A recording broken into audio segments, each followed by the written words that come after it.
The President of the United States is the highest elected office in the land, and the leader of the country and military, but it is still unclear what presidents truly know about the UFO phenomena. In this series, we will attempt to uncover what presidents of recent history know about the UFO phenomena by looking at the surprising statements and connections many of them have to UFOs. Yes, we discussed it at every conference that we had with the military. There's always things like that going on. Flying saucers, and we've had other things, if I'm not mistaken.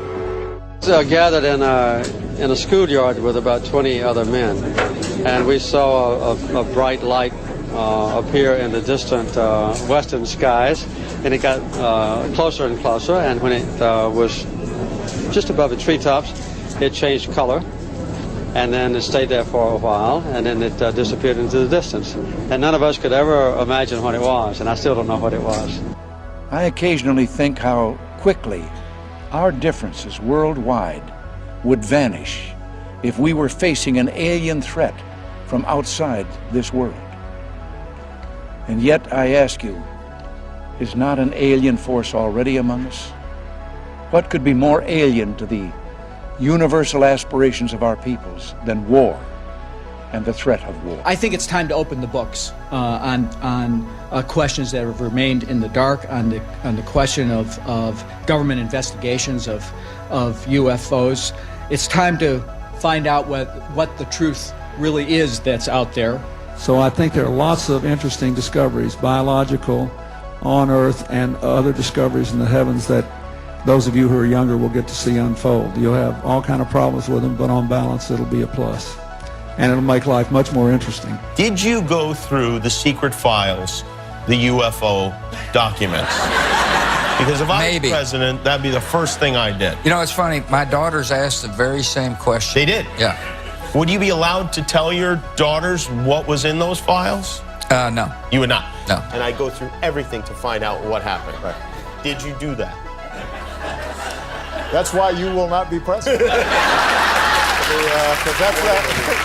that's the first thing that you would do. It's at the top aliens of my won't let it happen. You reveal all their secrets. They exercise strict control over us. Did you look? Did you see? Did you explore? I can't reveal anything. Do you think you'd know if there were evidence of extraterrestrials? Well, I think our great pilots would know. And some of them really see things that are a little bit different than in the past. So we're going to see. But we'll watch it. You'll be the first to know.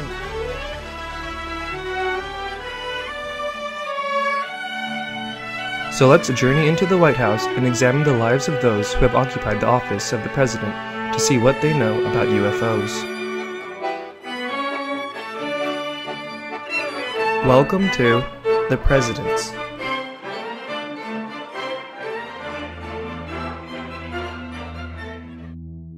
The first president we will be covering for this series is Donald Trump. I'm aware that he is a controversial person, but he is the president, and by studying all presidents and their connections to the UFO phenomena, we, the general public, can try to piece together what is really happening regarding UFOs. In this video, we will be looking at some of the strange UFO events connected to Donald Trump and his presidency to see if he knows more than he is letting on regarding UFOs. This video is not the definitive answer on Trump's UFO knowledge, but rather a collection of points of information I think people should be aware of when pondering the question for themselves. Trump speaks in an unhinged manner, so it is understandable to think that the intelligence services haven't told him anything on the UFO phenomena, or that he would have spilled the secrets by now if he did know. But, like I said, there are some surprising connections Trump has to the UFO phenomena that people should be aware of when deciding for themselves. So, let's begin. Before we look at Donald J. Trump and his presidency, let's look at his uncle John Trump, from whom Donald gets his middle name. John Trump was the brother of Donald Trump's father and by all accounts a brilliant man. John Trump was an American electrical engineer, inventor, and physicist. A professor at the Massachusetts Institute of Technology from 1936 to 1973, he was a recipient of U.S. President Ronald Reagan's National Medal of Sciences and a member of the National Academy of Engineering. John Trump was noted for developing rotational radiation therapy together with Robert J. Van de Graaff. He developed one of the first million-volt X-ray generators and helped develop some of the country's best radar systems. Donald Trump often cites his uncle when promoting his own intelligence. Even had an uncle. You know, if you believe in genes, some do, some don't. My uncle was a great professor, but my uncle was a professor for years. I even talk about my uncle was a professor at MIT. My uncle was one of the top people at MIT, but I'm smarter than him. I'm smarter than anybody. I come from a very smart family. It's a smart family. And, you know, like we're smart. I had an uncle who was a great professor for, I believe, 40 years at MIT. And I used to discuss nuclear with him all the time. I understand nuclear. Look up Dr. John Trump at MIT. He was my uncle, many, many years a professor. I used to talk nuclear with him. In fact, every time I say I had an uncle who was a great professor at MIT for 35 years, who did a fantastic job in so many different ways academically. He was an academic genius. And then they say, there's Donald Trump, an intellectual. Trust me, I'm like a smart person. I first stumbled across John Trump while watching the 1983 documentary, The Cosmic Conspiracy, a documentary which covers UFOs and government conspiracies.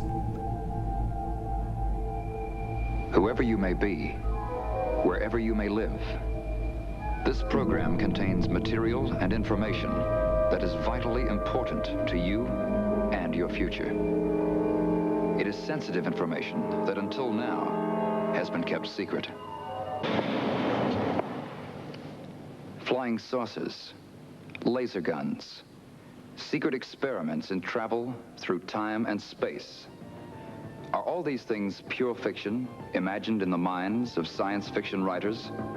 Or are they glimpses into the future of planet Earth and the coming technology? Are the people of Earth being conditioned to accept a new world?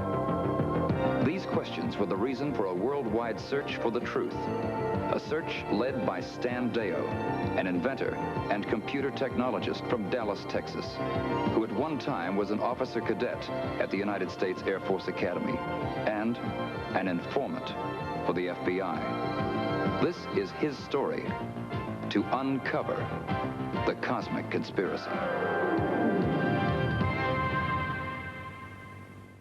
This documentary features UFO researchers Stanton Friedman and the infamous Bill Moore, discussing UFOs and the government cover-up. Primarily, I wanted to question them further on the cover-up of UFO investigation and to see if they had any more information on government projects such as the Philadelphia experiment or electric flying craft. I wasn't really prepared for what they told me. I am convinced, after 24 years now of studying investigation, that the evidence is overwhelming that planet Earth is being visited by intelligently controlled extraterrestrial vehicles. Some UFOs are somebody else's spacecraft. I'm also convinced that some small group in the government of the United States, and probably in other countries as well, knows very well that we're dealing with alien spacecraft. We're dealing with what in the States is appropriately called a cosmic Watergate. We're not convinced that everything should be put on the table. Technical data, for example, I'm not at all sure should be out on the table, because the key feature about flying saucers, forgetting philosophy, religion, and all those other areas which are certainly important, has to be, how do they work? Every government in the world would like to get its mitts on that kind of technology. Unfortunately, what that would mean, better weapons delivery and defense systems, I suppose. And so I don't think that data should be put on the table unless everybody puts all their data out on the table. And we both feel that it's very, very important for the future of the race to recognize at some point in our sociological development that we are planetary creatures. Stanton Friedman and Bill Moore had made huge waves in the UFO community around this time for bringing the Roswell UFO incident back to the attention of the public. Their uncovering of the Roswell case also put them on the government's radar, which led to them being the subject of disinformation and information campaigns, but that is a topic for another video. This documentary also features John Trump. In 1943, John Trump was tasked by the US government to go through the scientific papers of the recently deceased inventor, Nikola Tesla, to see if there were any new sciences that could be of use to the US during the war. These papers were classified for decades, with many remaining to this day. John Trump discussed his involvement in collecting Tesla's papers for the government, and John stated that there was nothing of tangible interest found amongst Tesla's files. Dr. John Trump, the founder of High Voltage Engineering in Boston, Massachusetts, was called in at the time of Tesla's death to inspect his papers. Dr. Trump was one of the few people in America who could read and understand the advanced work that Tesla had been engaged in. But Dr. Trump had been instructed to search for something in particular. But I was particularly looking for something which would be evidence of a secret weapon, which I was reminded by the agents, the two agents who were present during the entire time, was a matter of concern to the United States. Tesla had written to the King of England and to the Tsar of Russia, offering a secret weapon. Both these countries at the time were involved in all-out war against Germany. Dr. Trump recalled the supposed properties of that weapon. It had the capability of acting at a great distance, of being destructive to flying objects and things of that kind at a place which was remote from the source. This is the safe of Nikola Tesla. It once contained his most prized possessions, his most secret papers. Miss Musar had arrived too late to know who had opened Dr. Tesla's safe or what had been removed. And Dr. Trump had found nothing which he considered dangerous or a secret weapon. Tesla had been a naturalized American citizen for 54 years, so why were his papers seized by agents of the custodian of alien property? The strange coincidence of witnessing Stanton Friedman, Bill Moore, and the president's uncle in the same documentary surprised me. Why would the distinguished uncle of Donald Trump agree to appear in a conspiracy documentary that featured UFOs? This appearance was one of John Trump's final media appearances before passing 2 years later in 1985. At the very least, this is interesting, so I decided to look further into John Trump and found some surprising connections to the UFO phenomena and some of the alleged major players involved. Donald Trump has stated on numerous occasions that his uncle would talk to him about classified projects, namely relating to nuclear development. Keep this in mind as we go over John Trump's life and career, that he would discuss classified material with his nephew. Now we already know that John Trump searched through all of Tesla's files upon his death on behalf of the Alien Property Custodian Office for the US government. But how does one get this position? They must have been extremely smart, which John Trump was. John Trump received his bachelor's degree in electrical engineering from the New York University Tandon School of Engineering in 1929, his master's degree in physics from Columbia University, and his doctorate in electrical engineering from the Massachusetts Institute of Technology, MIT, in 1933. He was a professor at MIT from 1936 until 1973 and helped pioneer X-ray machines mainly aimed at cancer research. It was at MIT that he met and became friends with Vannevar Bush, who many within the UFO community will recognize the name of. Vannevar Bush was an American engineer and science administrator known for his work on analog computing, his role in the development of the atomic bomb and other weapons during World War II, and the idea of memics, seen as a pioneering concept for the World Wide Web. Vannevar Bush was the top scientific advisor to Presidents Roosevelt and Truman. Within UFO lore, many believe that Vannevar Bush was also the scientific head of MJ-12, a purported organization formed in 1947 by an executive order by U.S. President Harry S. Truman to facilitate the recovery and investigation of alien spacecraft. The fact that John Trump would be friends with Vannevar Bush and spend so many years alongside him at MIT was another strange coincidence I found regarding the Trumps and UFOs, but it doesn't end there. When World War II broke out, Vannevar Bush was tasked by President Roosevelt to create the National Defense Research Committee, or NDRC, an organization with the goal of researching developing sciences that could help America gain an edge in the war. In 1940, Vannevar Bush asked his friend and colleague, John Trump, to join the newly formed National Defense Research Committee as technical aide to Carl Compton, president of MIT and chairman of the Radar Division. In 1942, John Trump became secretary of the Microwave Committee, a subcommittee of the NDRC. John Trump became a leading figure in the new institution of the MIT Radiation Laboratory, or RAD Lab. Many of the researchers from this lab would go on to work on the Manhattan Project, creating the first atomic bomb. John Trump would remain at the MIT RAD Lab and become one of the top radar researchers in the country and help develop some of the nation's early radar systems that helped the U.S. win World War II.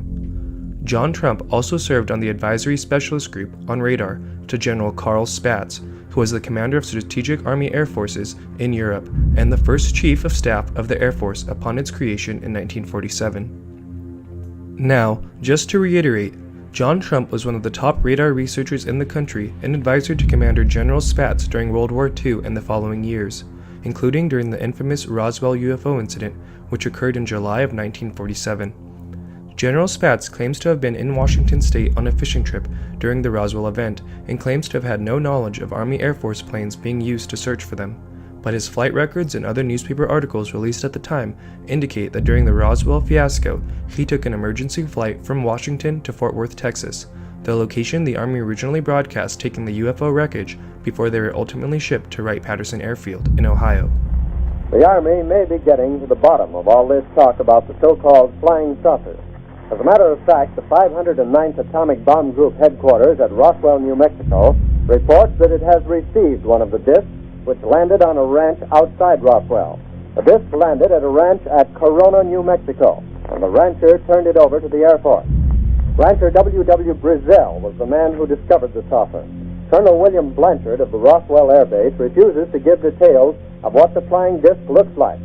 In Fort Worth, Texas, where the object was first sent, Brigadier General Roger Ramey says that it is being shipped by air to the AAF Research Center at Wrightfield, Ohio. John Trump never made any public statements on UFOs, but the fact that he was willing to appear in a conspiracy documentary with Bill Moore and Stanton Friedman, who were on the government's radar at the time, the fact that he was a scientist called on by the government to research Tesla's scientifically complex papers, the fact he was good friends and colleagues with Vannevar Bush and part of the National Defense Research Committee, and the fact that he was one of the top radar scientists in the country and radar advisor to General Carl Spaatz during the Roswell UFO incident lead me to think that the US government would have called on John Trump and his knowledge to help make sense of UFOs following the Roswell UFO incident. And perhaps if he was brought in to help make sense of UFOs, he would have shared some of that classified information with his nephew Donald, like he shared classified information relating to nuclear weapons. Now let's look at the connections Donald Trump's presidency has to UFOs. Many of the biggest developments to come out regarding UFOs happened during Trump's presidency. Now, if you watch some of my other videos, it is clear that the wheels for releasing all the current UFO news were put into motion before Trump's presidency began, but it is still worth noting what developments have been made. For context of why the news over the past 2 years is significant, let's look at the history of the US government's official stance on UFOs. In response to a wave of UFO reports during the 1940s and 1950s, the US Air Force began 3 separate projects to study UFO cases. These were Project Grudge, Project Sign, and Project Blue Book, spanning from 1947 to 1969. At the end of these studies, the US government stated that UFOs do not exist and that they do not study them. It should be noted that many of the people who conducted these studies for the Air Force later stated that they were forced to provide prosaic explanations of swamp gas and weather balloons to cases that were clearly UFOs in order to prevent public panic. Dr. J. Allen Hynek, an astronomer who worked on Project Blue Book for the Air Force, and Captain Edward J. Ruppelt, who also investigated UFOs for the Air Force under Project Grudge, are among those to make these claims. Regardless of what Hynek and Ruppelt said about the investigations, the official stance by the US government was that UFOs do not exist and they do not study them. This was the official stance held by the US government for nearly 50 years, up until 2017, when the government revealed the existence of a secretive program called ATIP that studied UFOs. Tonight, CNN has learned the Pentagon had a secretive program to research UFOs like the one Fravor spotted. The project was called the Advanced Aviation Threat Identification Program, run by an official named Luis Elizondo. At this time, 3 separate recordings of UFOs captured by US Navy fighter jets were declassified for public consumption. The first time in history this has happened. Since then, there has been a steady flow of serious information regarding UFOs to be released. I cover these stories in greater detail in my other videos, but to quickly recap, since the initial ATIP revelation, senators have been briefed on UFOs. The Navy has publicly updated its UFO reporting guidelines. The Navy confirmed the objects in the videos are UFOs. And most recently, the US Army entered a cooperative research and development agreement to research materials allegedly from UFOs. In the wake of the 50 years of denial by the government, each one of these stories individually would be major.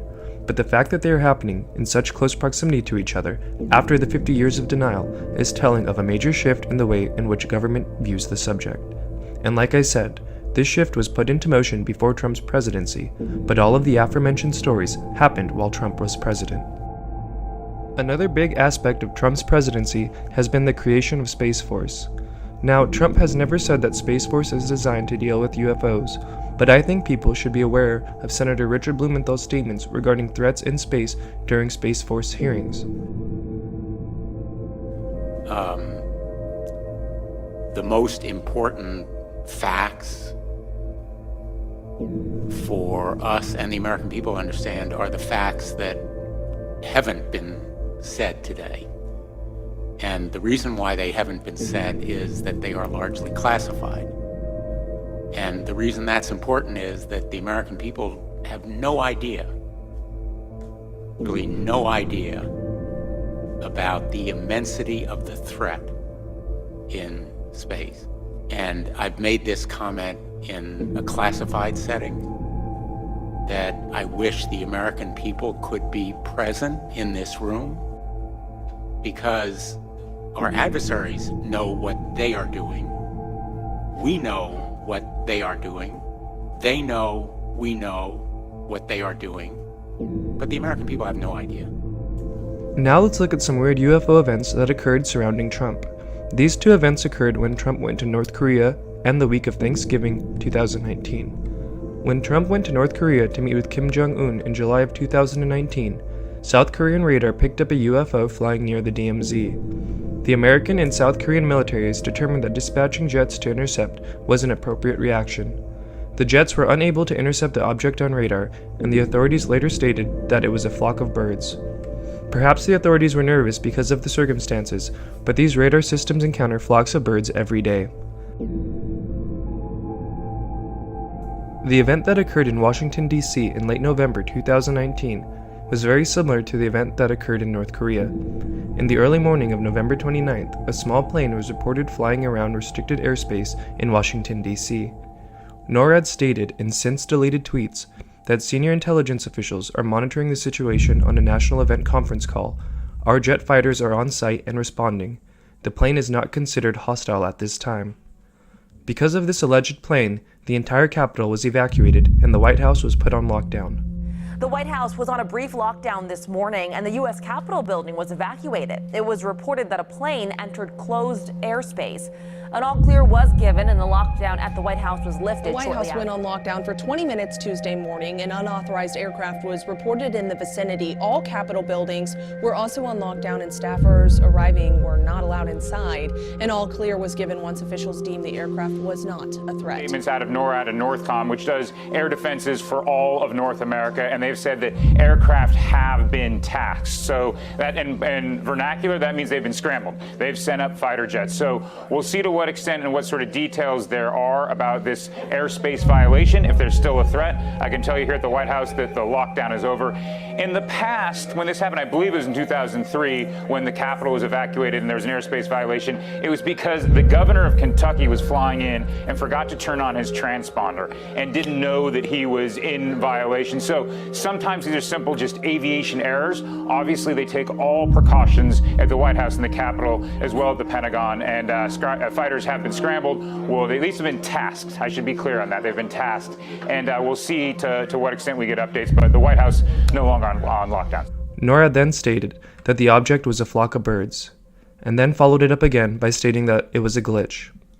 Now, both of these events could have very well been a combination of glitches and human error, but these errors do not occur often, and these radar systems distinguish between birds and planes every day. At the very least, we should be concerned about these flaws accidentally starting a nuclear war. Now, the last point we will be discussing when pondering if Trump knows more than he is letting on involves To the Stars Academy of Arts and Science.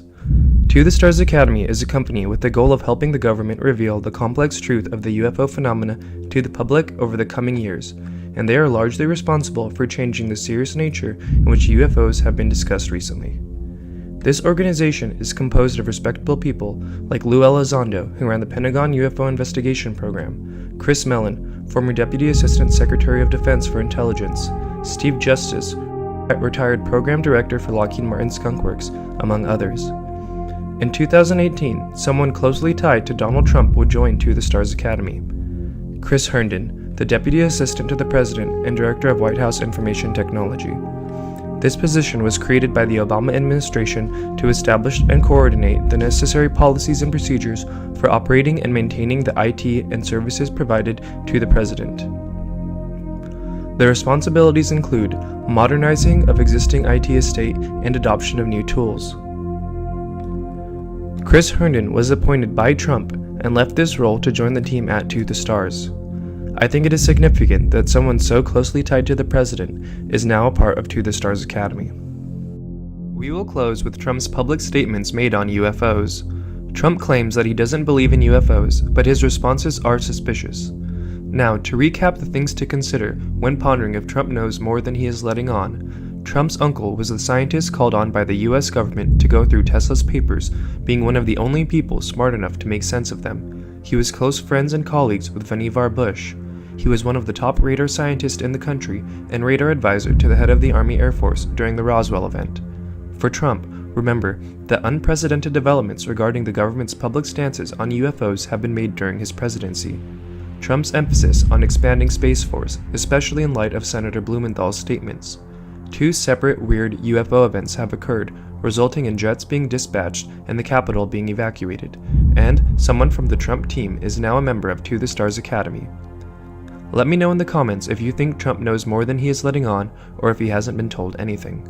You and I, we know we disagree about that, but we have a whole day ahead to go on this. Before we go, one of the things you have as president is the access to all the information in the world, all the mysteries out there. And I was just struck in the last couple of weeks, we're reading more and more reports of Navy pilots seeing lots and lots of UFOs. Have you been briefed on that? What do you make of it? I have. I think it's probably... I want them to think whatever they think. They do say, I mean, I've seen and I've read and I've heard, and I did have one very brief meeting on it, but people are saying they're seeing UFOs. Do I believe it? Not particularly. Do you think you'd know if there were evidence of extraterrestrials? Well, I think our great pilots would know. And some of them really see things that are a little bit different than in the past. So we're going to see. But we'll watch it. You'll be the first to know. You gave an interview the other day in which you said you've been briefed on unidentified flying objects. Are they real? Well, I don't want to really get into it too much, but personally, I tend to doubt it. I mean, you have people that swear by it, right? And pilots have come in and they said, and these are pilots that are not pilots that are into that particular world. But we have had people saying that they've seen things. I'm not a believer, but, you know, I guess anything's possible. We spoke to a government official recently who said the U.S. government had wreckage from a UFO in a facility on an Air Force base. Are you familiar with that? I haven't heard that, no. I haven't heard that. It has not been within government, has not been a big thing, but I've seen it. I've seen it on your show, but I've seen it. I don't assume it's correct, but, you know, I have an open mind, Tucker. I know you do, Mr. President. Thank you for that. Nowadays, you can believe anything, right?